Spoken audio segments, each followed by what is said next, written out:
Impossible.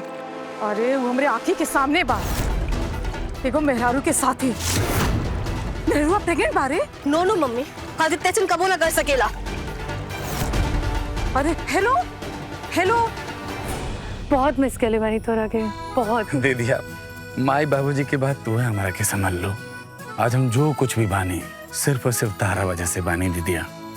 हम चाह के भी ना तारा एहसान ना उतार पाई। पागल हो गई बड़ा का, फैमिली में कबो एहसान नहीं होला और ओकर गिनती भी ना होला। अरे हाँ व्हाट हैपेंड का भाई? अरे हाँ oh my god Manisha, I am so sorry. अब का करबू?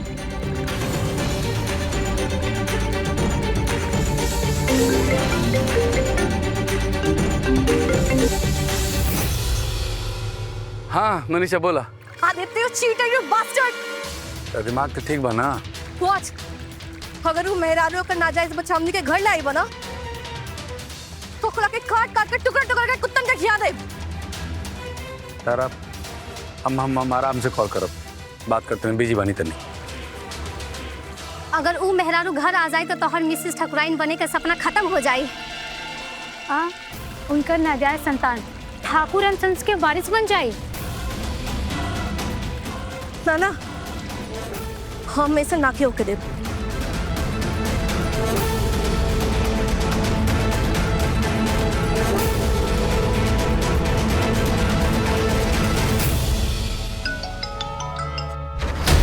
हेलो मम्मी, मेहरारू पर नजर रखी और हमरा के हर अपडेट दी।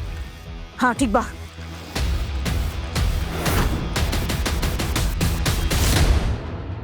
मनीषा का फोन है? हाँ दीदिया। का कहत रहे? अरे छोड़ ना, ऐसा ही कुछ होना। देखा आदि, वो तोहार होके वाली वाइफ बा, ओकर ख्याल रखा, तोहार धर्म बा, ओकर समझावा। हम अपन धर्म जानत नहीं, चल चुपचाप।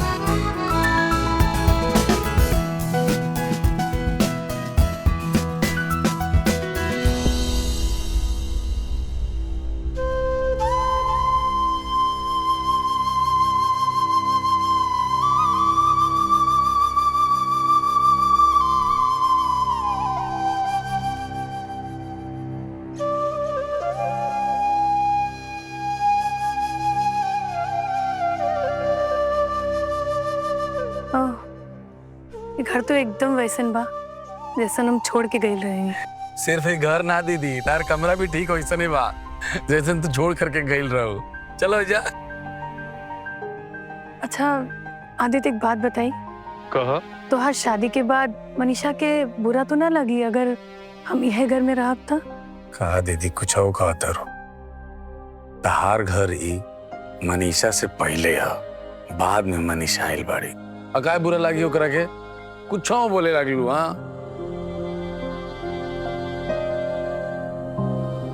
जीजा जी के आधा होता। जब से एक्सीडेंट में उनका रहा के खो दिले रहनी ना, तब से ऐसा लगल कि हम बिल्कुल अकेली पड़ गई नहीं। देखा दीदी, फालतू बात करे के जरूरत नहीं कि हम बता देते हैं तारा से। कोई अकेला नहीं खुद हम बानी, तार पूरा इतना बड़ा घर बा, मनीषा बाड़ी, एक पूरा कंप्लीट फैमिली बानी जामने के। अब इसे फालतू ना इमोशनल वाला बात करे के जरूरत नहीं के। एकदम निश्चिंत रही, तहार कर जा तू अपना कमरा में अपन काम कर, नहा धो खा पी ऐश कर। हाँ। हम जाते नहीं, छोटा सा मीटिंग बा, फटाक से मीटिंग निपटा के आवते नहीं। ठीक बा? ठीक भैया। और ये हमारे बाबू से भी कहिए कि उनकर मामा बहुत जल्दी आवता है। ठीक ठीक है ना दीदिया? कोई टेंशन होगी तो हमरा के फोन करिए। हाँ देते जाओ।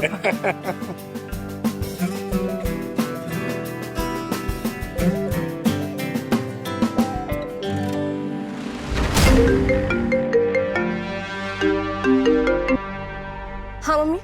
मनीषा, आदित्य और मेहरारू के अपना घरे ले आइल बड़ा। ना वो घर हमारा और हमार जगह क्यों ना ले सकता।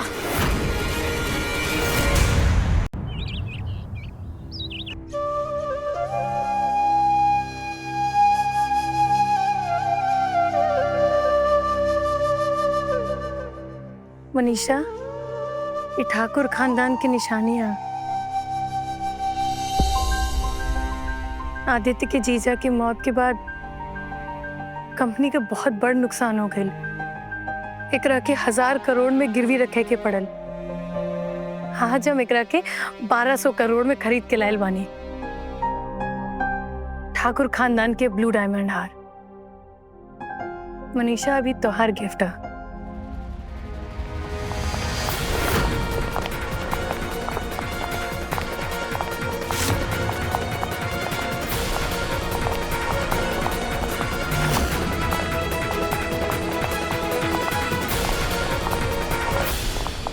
आदित्य, हाँ, कुछ भुला गई बड़ा का। रुका, बेशरम औरत, हमारे घर काहे आइल बाड़ा? तोहार घर? हाँ, ये घर हमारा। एकरा के लेकर चला। एक मिनट। तोरा के कोनो गलत फहमी भइल। के हो तू? तू हमार आदित्य के फंसा ले बाड़ू ना तू हमार एंगेजमेंट और खातिर लाइल बाड़ू ना। ना, तोरा के कोनो गलत फहमी है। हमरा के एक बार मौका दे, हम समझा बतानी। चुप, ये हमार घर आ। खाली हम बोलो और तू सुनबो। हमरा के मौका दे। तोरा के कोनो गलत फहमी भइल बा। लेकर चला कर के। एक मिनट रुकी तो कि हम बताई। अरे लेकर चला। लेकर छोड़ी हमरा की। बात तो सुनी। वहाँ बात सुन।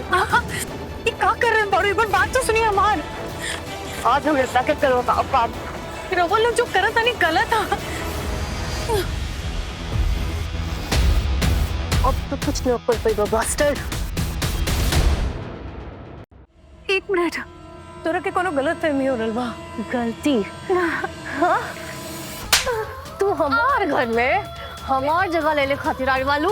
एक मिनट रुको, तोरा के कोनो गलत फहमी हो गई बा। हमरा सामने ना मासूम बनने की जरूरत नहीं है। छिप छिपा कर तोरा पीठ पीछे करे में बहुत मजा आवेला ना। हम आदित्य के साथ 3 साल से रिलेशनशिप में रहनी और तोहर कबो जिक्र तक ना भइल और तू वही जा सीधा आ गई लो। हाँ, एक मिनट, वो तो राहुल बा। तुम मनीषा हो ना?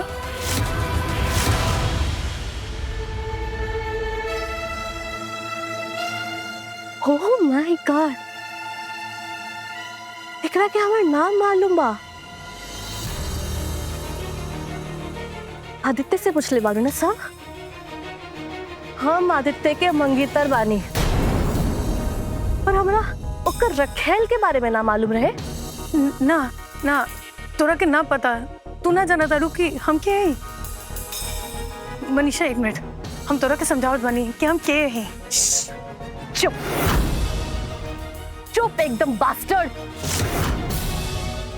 अब देखो हम तोरा के कैसे तरपावत तानी ना कर वो जानत ना तानी कि हम के हैं। बहुत अच्छा रे बच्चलन, तू हमार बिया बर्बाद करे आइल बाड़ू ना। देखो मनीषा, बाद में तोरा के बहुत पछतावे के होके। अगर आदित्य के पता चली ना, वो तोरा के ना छोड़ी। ध्यान रख ली ये बात के। ओके, नो प्रॉब्लम। हम तोरा के ना ऐजा तड़पा कर खूब मारो, भले ही आदित्य का ही ना होकस। हम आदित्य की बहन नहीं।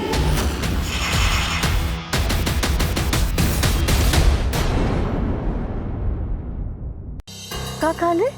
हम आदित्य की बहन विजया ठाकुर हैं। वाह, हम नया ड्रामा शुरू हो गए। इतना जल्दी सैया से भैया हो गए। वाह रे चुड़ैल वाह। रुका मनीषा, अगर सचो में आदित्य के सिस्टर हुई तो का हुई? इम्पॉसिबल। ये विजया ठाकुर ना हो सकेली, काहे से कि ओकर फ्लाइट ना 2 बजे आवे वाला बा और अभी 1 बजले बा।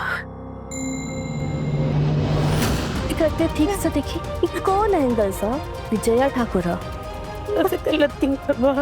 विजया ठाकुर 18 साल के उम्र में ना इतना बड़ा एम्पायर खड़ा कर देनी, वो एगो लेजेंड रही। मनीषा हम सर्च कर बानी विजया से एकर भेंट भी भैल हुई का मनीषा? ना भेंट तो नहीं खे भाई, पर हम बहुत श्योर बानी कि ये विजया ठाकुर तो नहीं खे। ना तू अपना हाथे से अपन से जा, अगर आदित्य के पता चली ना वो तोरा के ना छोड़ी।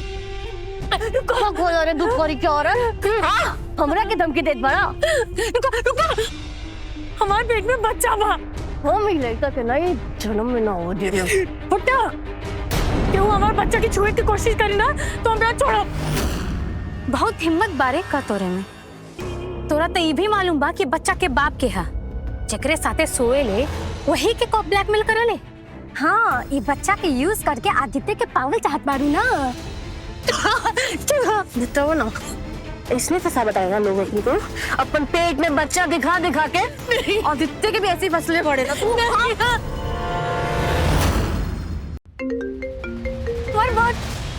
आदित्य हेलो डार्लिंग, मीटिंग तनी लंबा हो गई, आवे में तनी देर हो जाई। करौआ हमार दीदी के रिसीव कर लेबू, वो 2 बजे तक वहाँ पहुँच जाइए। रवा टेंशन मत ली, हम ना विजया दीदी खाते ना अभी से तैयारी में लागल बानी। हम उनका ना अपन बहन के जैसे ट्रीट करब एकदम। हाँ ई के करा बस कुछ ना, ग्लास गिर गइल बा, चुहा रहेले शायद। क्यों? हाँ See you soon. Bye bye. काम ठीक रहनी। ये विजया ठाकुर ना तोरा से काला चाहनी हो गई बा। हम विजय ठाकुर हैं, आदित्य की बड़ी बहन। और हम होकर मंगेतर एक काम करा ना, एंगेजमेंट में चला और सबके सामने खुद ही बता दो।